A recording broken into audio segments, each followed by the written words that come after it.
If you haven't already rated and reviewed the Single Tracks podcast in your podcast app, now's the time to do it. We're randomly selecting listener reviews to read on the show, and if we choose yours, you'll get a free Single Tracks hat in the mail. Hit pause right now, write a quick review, and then listen to future episodes to find out if you won yourself a hat. Happy trails. This episode of the Single Tracks podcast is sponsored by TripOutside.com. Oh man, I hope this shop rents some decent mountain bikes. This'll be the fifth shop I've called. Bob's Bikes, what's up? Oh hi, I'm planning a trip out to Colorado from Georgia next month, and I was wondering if you rent enduro bikes, like maybe the Transition Sentinel or the new Santa Cruz Mega Tower? Wait, you're coming from Georgia? You should probably stick to the XC trails here. We got some Schwinn hardtails that are probably more your speed. No thanks. I'm sure I'll be fine with an enduro bike, really. So do you have any available for rent? I think we might have a couple. Not sure what sizes, though. My manager's at lunch right now, so I have to call you back. Renting outdoor equipment shouldn't be this hard. TripOutside.com makes finding, comparing, and booking rental gear quick and easy. Your equipment will be ready and waiting at the outfitter so you can get to your adventure right away. From mountain bikes and stand-up paddleboards to skis, snowboards, surfboards, and camping gear, you'll find whatever you need to get outdoors at the best prices. Now available in over 60 top outdoor destinations and growing daily. Next time, start with TripOutside.com to find the best places to explore outdoors. Hey everybody, welcome to the Single Tracks podcast. My name is Jeff, and today my guest is Darcy Wittenberg. So Darcy is a partner, director, producer, and cinematographer at Anthill Films. Anthill has produced some of the most iconic mountain bike films in recent memory, including Return to Earth, Unreal, and Strength in Numbers. Thanks for joining us, Darcy. Thanks for having me.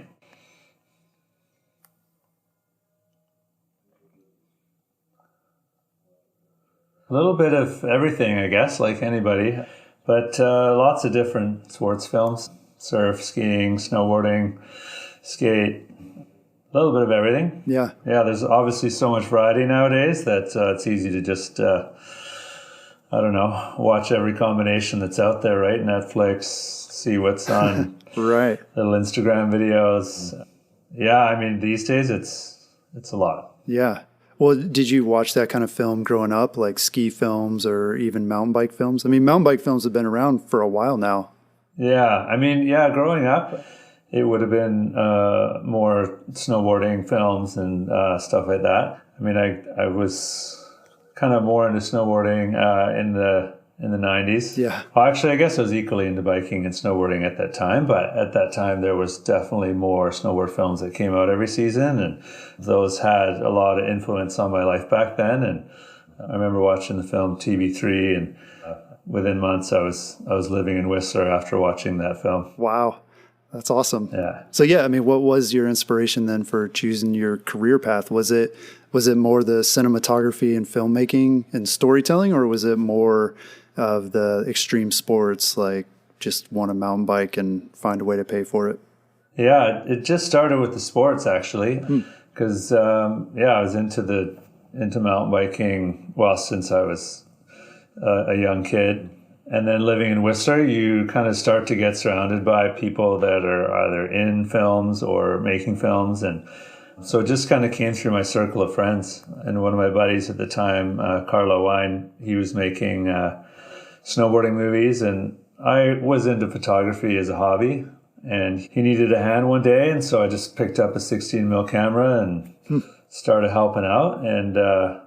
And then also at the time, I was living in Eric Berger's basement suite, and Eric Berger's a really well-established ski photographer, and was shooting biking in the mid-90s too. So all those things started to kind of come together, and I saw that there could be an opportunity to make some money at that. Yeah. At that time, I had no idea what it would turn into, or that it could turn into a career, but. It's just something that I saw and saw, okay, well, this is a cool way I can combine, the passion of being in the outdoors with the passion of photography, and one thing led to another. Yeah. So it sounds like when you got started too, this was like pre-digital days, right? Yeah. Back then, everything was being shot on 16 millimeter film. So yeah, it was the type of thing where, you'd film your sequences and you wouldn't actually get to see anything until months later. Yeah. When you'd kind of go into the film transfer and see the fruits of everyone's labor. Yeah.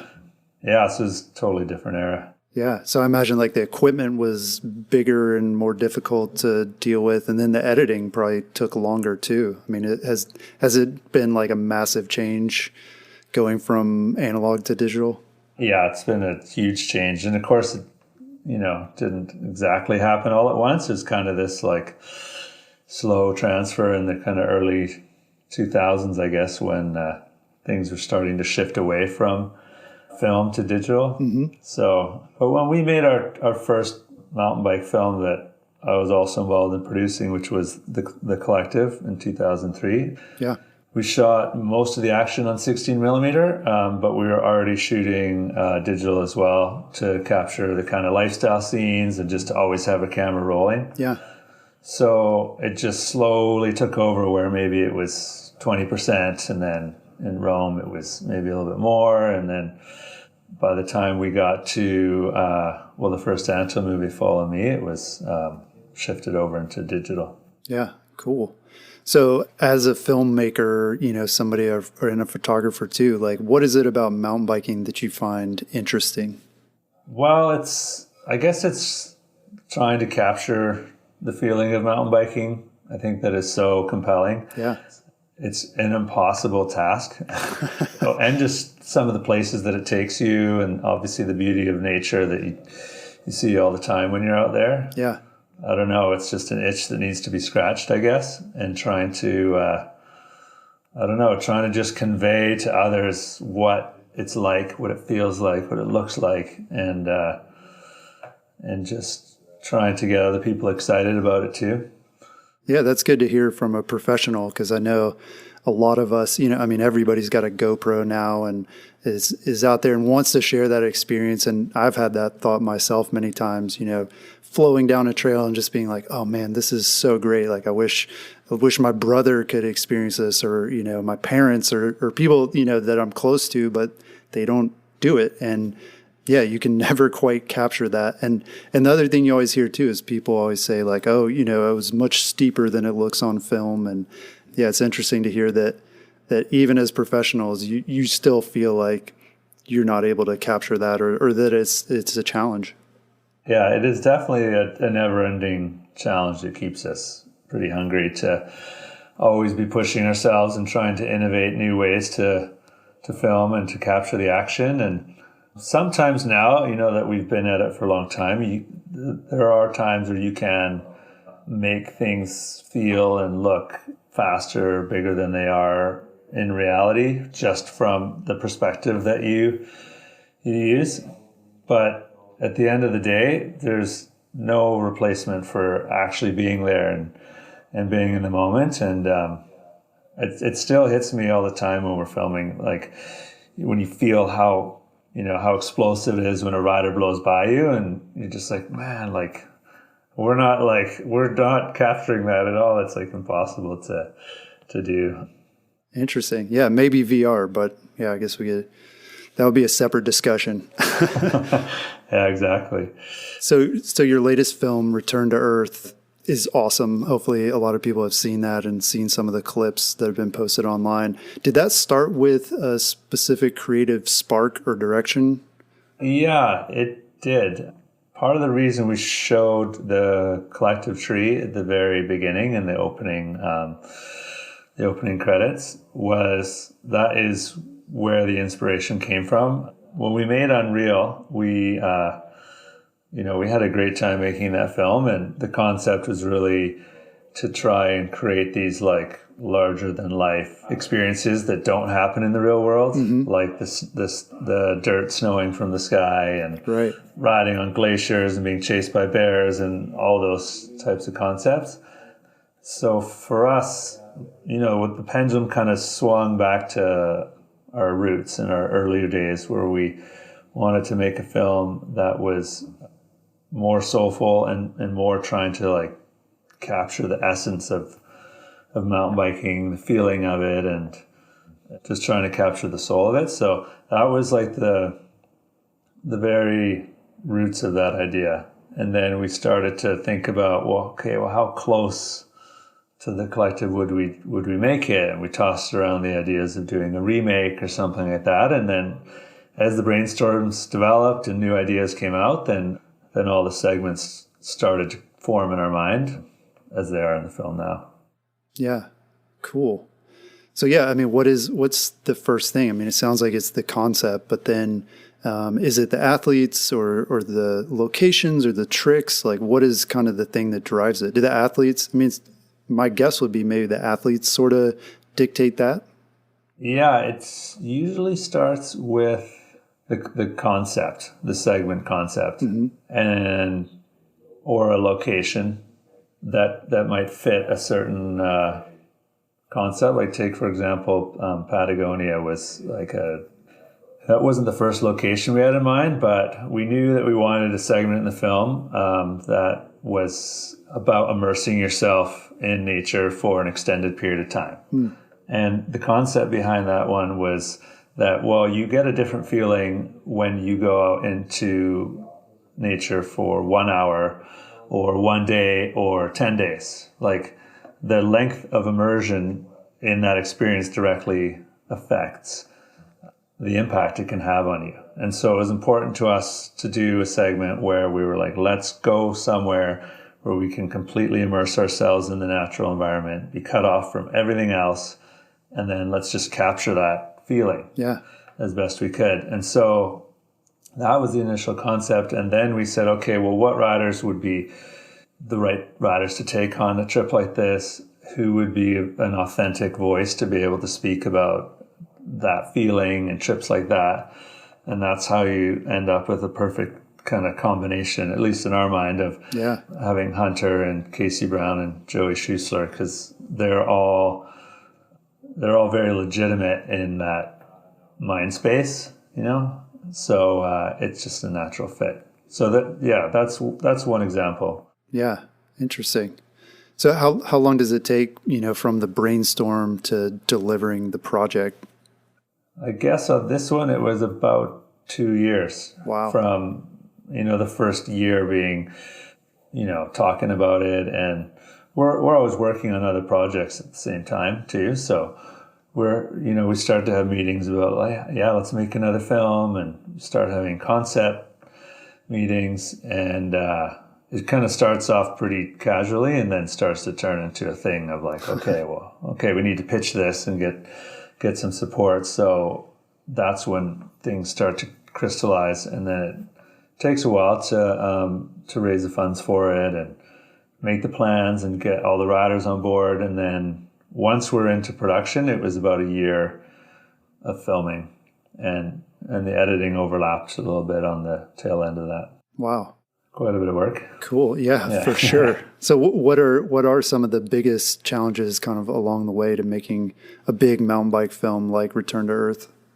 There's so many little ones, I guess, So I'd say, it's just the coordination of all the different pieces. It's it's why at the end of the film there's almost two or 300 people in the credits. Is that a lot compared to like a studio film or something, like where you just have actors and it's like a more controlled environment? I don't know. It's probably similar in a lot of ways. I guess it depends on the film, because sometimes some of those bigger films that would have 1,000 people working on it, but like from start to finish. So, but yeah, everything from the whole coordination of trips and athletes and, just getting the footage captured, all the way to the post-production and all the marketing and the artwork around the film and music, the whole process. There's tons of little challenges along the way. And now that we've been through the process a few times, it can surprise you. Sometimes it's, music licensing can go smoothly. Sometimes it can be an absolute stress case right down to the wire. Yeah. So it just depends. Yeah. Well, I imagine funding, I mean, it sounds like that's one of the early things you got to figure out too. Is that difficult, or do you have like a good process in place for, people that you work with or things like that to get a movie like this funded? Yeah, it's pretty difficult because we have to make sure that the film has a real value to the people that are supporting it. So we look for different ways to find value beyond just the creation of the film itself and people being stoked. So there's a lot of the other materials that go with the film and contests that we do and web series, Instagram, all that kind of stuff. It all kind of ties into the value that we give back to the film's partners. So a lot of thought goes into it. It takes a lot of work to get those deals in place and get everyone aligned. And then once you have that, obviously we have to follow through on all the things you promised. So it's a pretty involved process. Yeah. Yeah. It sounds like there's a lot of business stuff that has to happen, but what about like in the field? What are some particularly grueling conditions that you've been a part of as a filmmaker that maybe people would be surprised to hear about? Well, I guess it always comes down to weather, I mean, it's not, this I guess sometimes can be tiring and grueling conditions, but it's we try and do as good of a job as possible to organize ourselves so we have a backup plan and then a backup plan to the backup plan and things like that, so we don't leave a shoot empty-handed. Yeah. And I mean, on this film, trying to think. I just imagine like sitting, somewhere and getting bit by bugs and, sweating and just being like, oh my gosh, we have to get this. I'm getting so tired. I'm so hungry. Like, I don't know. Just maybe you guys are good and you've got that all dialed in, but man, I could see myself getting really frustrated. I mean, that definitely happens. That's definitely a part of it. I don't know. I mean, we really do love what we do. And in those times where it can be, there's times where you can get really worked by weather and bugs and cold and hunger and those types of things. But at the end of the day, it's kind of type 2 fun where it's like we actually do enjoy the challenge of that. And we're making bike films for a living, so you can never, ever really complain. So, I mean, it's usually for us just trying to overcome whatever challenges are thrown our way. So, I mean, one of the more difficult ones that come to mind just with dealing with natural elements was the fall color segment that we shot with our dog and Thomas Vanderham. We really had to nail like a very small window. Yeah, the leaves were literally falling in all the shots. I mean, that was the time to be there. It looked beautiful, but and it was that year was last year was a particularly short window for them. Yeah, all the locals are saying like, this like it went from green to like beautiful to leaves starting to fall off the trees like very, very quickly. Yeah. So we just had to be really strategic in how we moved around the different mountains we were working on. So sometimes we would shoot a location and the next day all the leaves were gone. Oh, wow. So we would just kind of strategically work our way around the mountains and we were kind of working against the clock and just trying to get stuff captured as fast as we could. And it was kind of throughout that process where we kind of came up with that ending shot where the final shot of the segment, the drone lifts up from the sky and the leaves are completely gone and bare. Yeah. Because, that's what we were left with by the time we left the shoot. It was like completely done. That's crazy.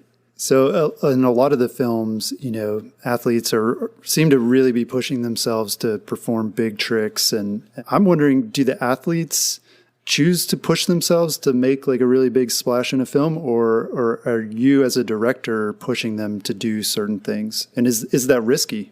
Yeah, we never push them to do anything. That's just kind of been the way we've approached it since the very beginning. Yeah. Mainly because, it's just a little bit offside, I guess, to push someone else into a dangerous situation for your own benefit. So we're always very careful to manage that. And I find, nowadays in recent years, I'm even more cautious about it, where, riders who want to do a lot of this like really crazy, like quite dangerous progressive stuff. And Yeah. I find myself more often being like, okay, are you sure, Yeah. you want to do this? Because you don't have to, we try to make sure that there's a balance there and that there isn't like too much Kodak courage going on, especially actually with this film. There was the kids segment that we shot in Whistler. Yeah. We were definitely pretty mindful in that segment of making sure that everything they did, they were confident in doing. Yeah. And we had a rule with the kids too, that they weren't allowed to do anything that they haven't already done. That's a good rule. Yeah. Didn't want some first time. Right. Whereas with like older, professional athletes, they are doing stuff for the first time that they've never done. But, they're experienced, and you have to trust that they know what they're doing. So yeah, it's a careful balance. Of course, we want to see people pushing themselves and being progressive, but it has to come from them. That's just the way it is. Yeah. Yeah. Do you ever find yourself sort of biting your lip, looking through the lens like, oh man, I really hope he lands this, or, doesn't get hurt? Yeah, definitely. There's a lot of that goes on where you're worried for the riders. You become friends with everyone too. So you don't want to see somebody get hurt. That it's going to have potentially long-term implications. And then you're also aware in the back of your mind that there's a lot of money on the line and a lot of coordination that came together to create a moment where we're all in a place and this, a stunt is about to go down. Yeah. And so there can be definitely a lot on the line. Yeah. But first and foremost, that, there's always ways to redo shoots or reshoot, but obviously somebody getting hurt is the worst thing that can happen. Yeah. Are there things that you can do to sort of diminish the pressure a little bit on the athletes? It sounds like it could be really stressful for them as well. And that's when people potentially are getting hurt. Yeah. We just do our best to just try to put things into perspective. There's always lots of conversations that will happen on a shoot. At dinner time and like the night before something is going to go down. And I'm just trying to make sure everyone kind of pulls back in this perspective that like, okay, does this all make sense? Something like Brett Reeder's segment in Utah. Yeah. He was really pushing himself throughout that whole segment. He wanted everything that he was doing to be as progressive as possible. And so, you find yourself, or he would have found himself in that situation, often riding on the edge. Although he made everything look so clean and effortless in his own way. Yeah. But, that just, he's so driven to push himself. Yeah. And in my opinion, that was my favorite segment. It really came through to me for sure that was special. Yeah. And there were things that he backed away from that aren't in the film that he didn't do. Yeah. That's one thing that doesn't always get seen, but when we're out hiking around those landscapes and looking at different lines, there's stuff that he looked at that he was pretty sure he could do, and he's starting to balance the risks of it all, and and then they kind of back away from it, which is a good idea. Yeah. Yeah. Cool. So what's for you sort of the most exciting moment when you're making a mountain bike movie? Is it the brainstorming? That sounds like that could be fun, or is it the shoot, or is it actually, seeing what you got and then being in the editing process, or is it the release? I guess there's a lot of parts to it. Yeah. It's true. It is all the different parts. yeah, I mean, each part has its own thing. Like, it's really fun to brainstorm, and I love the fact that we get to look at things like, okay, sky's the limit. Like, where in the world, do we want to go? Like, that's such a cool opportunity to be able to look at a map and talk to riders and think about like places we could go and shoot. Yeah. We try to make sure we don't like get away on ourselves and just go somewhere we really want to go. Like, it needs to logistically make sense. And so that, but yeah, I mean, also in the field, like when a good shoot is coming together and you're getting towards the end of it and you can see that it's like what we set out to do is taking shape, that's probably one of the most gratifying feelings, because that's the part you feel like you have the least control over. So, yeah, I mean, for this particular film, the closing segment that we shot in Hawaii, there was some pretty heavy logistics that went into getting those shots. And those long shot sequences involved multiple riders. I mean, we kind of set out a goal to capture these scenes where multiple riders are riding down the hill and kind of interacting and cutting each other off, like all the way down. And for that to come together, when it does, it's such a good feeling, because it might never happen again. Like, you're capturing something that is like truly unique. So, yeah, we all get pretty fired up when that happens. Yeah. Awesome. So are there any sort of tricks of the trade to making great mountain bike films that you'd be willing to share with our listeners? I know one of the things people talk about, there's a lot of skidding in films, and people are like, oh, that's bad for trails. Is that real? Do you guys like stage some of that a little bit for films, like, make bigger roosts or whatever, or is everything sort of natural? Yeah, I mean, I guess every single shot is planned out in a lot of ways. The riders know how they want to approach a certain piece of trail, and so if that means roosting a berm, then they'll do that, and we'll try and capture it the best way possible, because it is a compelling look, to see the dirt explode. And are you going to add dirt on top, though, I guess is what I'm asking? Or like those leaves that were falling from the trees. I mean, somebody have a bag of leaves that they're kind of throwing up in the air, or sometimes? Yeah, I mean, the leaf segment, we did take some things that we learned from the more extreme version of it, which was the dirt blizzard in Unreal.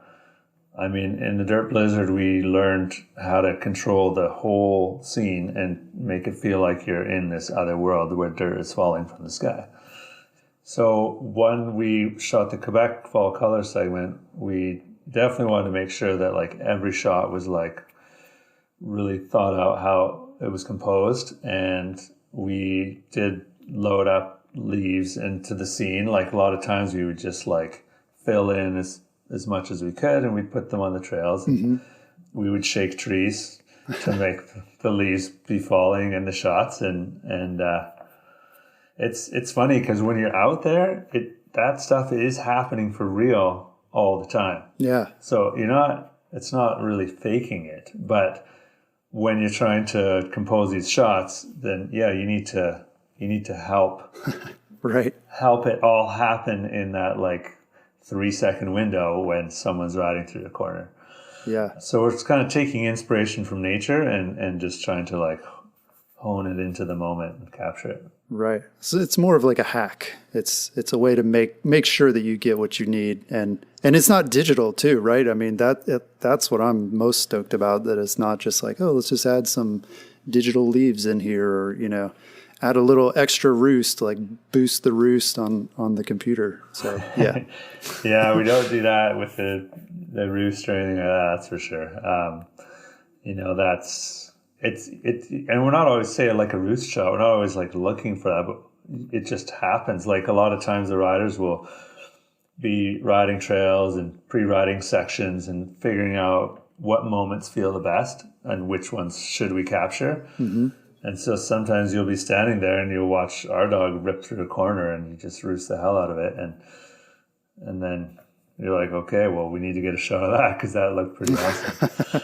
Yeah. So a lot of times with filmmaking, we are setting the scene for good things to happen. So Right. So we'll just go like, even if it's shooting an existing trail, we'll go to somewhere where we know the trails are good, and the riders just ride, and then we communicate on like what we thought looked good and what they thought felt good, and then you kind of decide what aspects you're going to capture. Right. Yeah. And I mean, hopefully when you're watching it, right, obviously you're not thinking about all those things and, how they do this, how they do that, it just flows and it all feels very naturally. But we all know that this wasn't done in like a single run. You didn't have like 100 cameras, like all the way down the mountain. Like you kind of do it in chunks and, ready, set, go, like do that. All right, let's do the next section. But yeah, it all comes together really well. Yeah, it's definitely a process that we've learned over the years of how to try to maximize, I guess, each day while we're out there. And like I said, it always just comes down to trying to capture that feeling of what it's like to ride on a bike. And that's why we often move the camera quite a bit, and we will incorporate POVs and cable cams and drones and anything we can to try and just get that feeling of flowing through the terrain. Yeah, very cool. So you kind of touched on this earlier, but what does a successful mountain bike film look like for you? Is it about ticket sales or downloads, or like what are sort of the metrics that you look at to gauge the success of a film? I would say the number one thing is it inspiring people to get out and ride or to get involved in the sport if they're not already.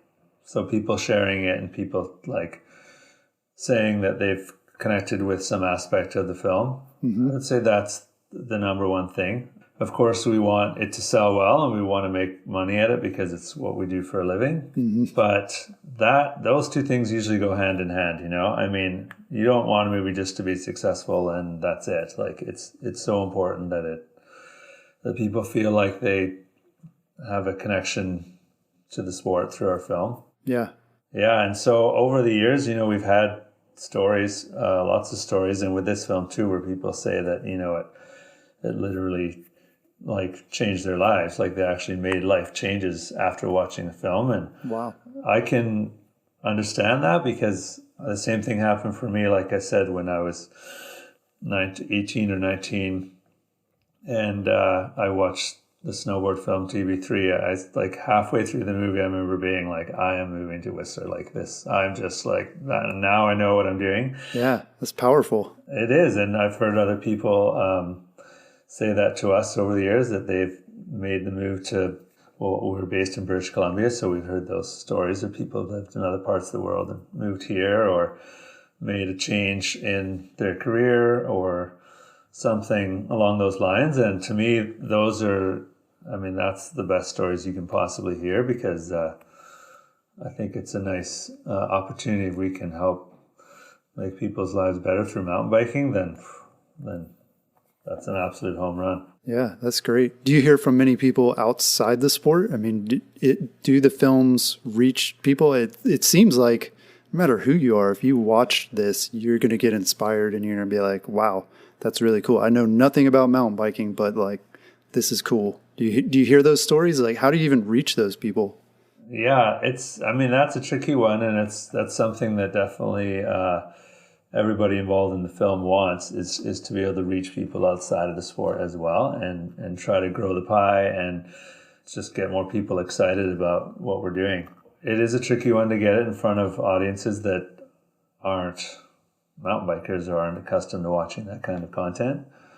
Probably the biggest example we have of that is the one-shot segment with Brandon Semenuk that we released during Unreal. Yeah. Because that thing went very, very viral. And between all the different platforms, it was in the 70 or 80 million view range. That was kind of the last time we had checked. And that was the kind of thing where for the year afterwards, you'd be talking to different people in the commercial film world where we also do stuff, and people approaching us saying, "Oh, you guys shoot mountain bike films? That's cool. Like, oh, have you seen that shot with the one guy in the green grass and he's riding down the hill?" And we're, and that's kind of a neat one where obviously a lot of people that weren't mountain bikers watch that, and it might have opened their eyes to the sport a little bit more. So yeah, really cool. Yeah, well, so you mentioned the commercial work that you guys do. Did you start with making mountain bike films like just for yourselves, or was it the commercial work? And then how do you sort of balance the two of those in terms of resources? I imagine, you're trying to pay the bills, but you're also trying to do projects that you enjoy. How do you balance that? It's definitely a tricky balance when it comes to our own time and resources. And I mean, it started with the films, but as the years went on and YouTube was introduced and Instagram came along and more web content started to exist, that's when we started to kind of get pulled in that direction as well. Mm-hmm. And we're based close to Vancouver, and there's a lot of ad agencies down there that do commercial work. And so as kind of the years have gone on, our skill set is like transferred over onto the commercial side of things as well, where having like a relatively small film crew that can capture high quality film and work in a kind of a lean environment is that's something that's sought after more and more these days. So yeah, I mean, we really enjoy doing that stuff as well, because it gives us a cool opportunity to do stuff outside of mountain biking, which is always interesting and always neat for us to do. But we try to balance it because we love mountain biking and don't ever want to be outside of our cozy, awesome little bike world. So yeah, seems like you definitely learn a lot from doing those different types of projects and understanding different priorities and the way things are presented. But yeah, at the same time too, it's like every truck ad you see seems to have a mountain bike involved in it, or, even a lot of the drug ads here in the US, it's like, take this drug and you can get back out on the mountain bike trail. So yeah, it seems like a good fit. I know it's funny when us as mountain bikers see that outside of our world, you're like, whoa, it's in the mainstream. Like when you see most of the time they don't seem to get it right, like you see it and you're like, oh man, that's cheesy. Yeah. Oh yeah. I know it happens all the time. And I know that's something that I guess it'd just be good if there was more mountain bikers out there that could be involved with that stuff to just kind of help position how our sport is seen to the outside world a little bit better, because I think it's important to, that the true reality of the style and the culture, most importantly the culture of the sport, is actually like translated in a meaningful way outside of the sport. It can be, obviously they can get it really wrong sometimes. Yeah, interesting. So tell us about some of your upcoming projects. Are you guys working on another film right now? I mean, you said it's, a year, 2 years for a lot of the projects. So I imagine you got some things on the fire right now.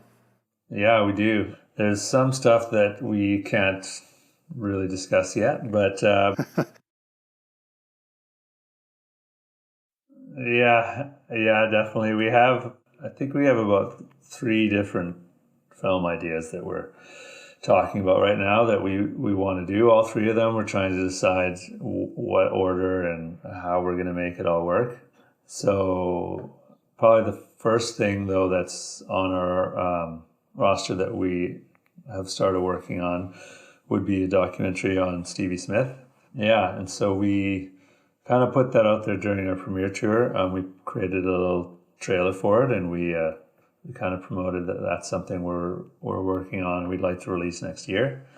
So that will not be the only thing we're doing. Is that the first documentary that you guys have done?